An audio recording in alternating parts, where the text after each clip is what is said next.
¿Por qué no hicieron nada cuando se robaban 9.1 billones de pesos del sistema de regalías en Colombia?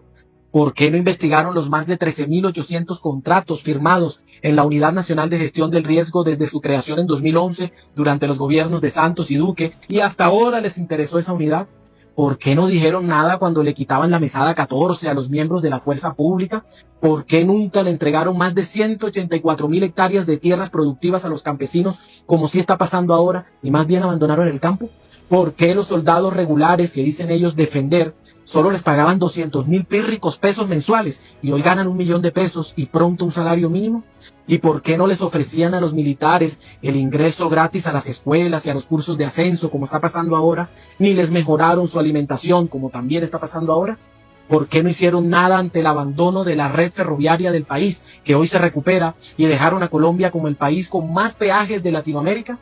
¿Por qué abandonaron por 60 años las vías veredales y terciarias del país, que hoy se están recuperando?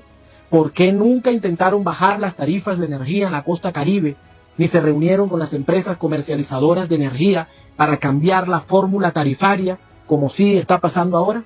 ¿Por qué callaban y no hacían nada ante el saqueo a la salud en Colombia? 9 billones de pesos embolatados en 18 EPS. ¿Por qué antes no le daban las propiedades de la SAE a los hospitales públicos, a los campesinos y a la educación pública, como sí está pasando ahora, y más bien aparecían en manos de traquetos y politiqueros? ¿Por qué vendieron Isagena a precio de huevo, encareciendo la energía en Colombia y nunca dijeron nada? ¿Por qué callaron ante el saqueo a Ecopetrol por 80 millones de dólares durante 18 años robándose su petróleo? ¿Por qué le entregaron monómeros a Guaidó mientras encarecían los fertilizantes de alimentos en Colombia y lo callaban? ¿Por qué permitieron y callaban que se entregaran 79 notarías a congresistas para cambiar la Constitución y hacer reelegir a Uribe? ¿Por qué con ellos se perdieron 17 billones de pesos en Reficar? ¿Por qué se robaron 70.000 millones de pesos en el Mintic de Duque y no pasó nada? ¿Por qué permitieron el escándalo de Agroingreso Seguro, donde 16.500 millones de pesos que eran de los campesinos terminaron en manos de reinas de bellezas y grandes terratenientes?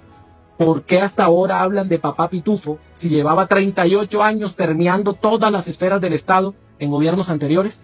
Todas estas preguntas se las formulo hoy a la extrema derecha y a la prensa de la gran corporación, que hoy se venden como los salvadores de un país que gobernaron siempre, acudiendo a toda clase de bajezas, de injurias, mentiras, de ataques a la vida privada y familiar del presidente Petro, de porquerías, de roñoserías contra el primer presidente popular de la historia de Colombia, que es Gustavo Petro, que en apenas un poco más de 2 años ha intentado con toda la nobleza y la voluntad llevarle unos cambios a este país que ya muchos son una realidad, pese a la tarea tan dura.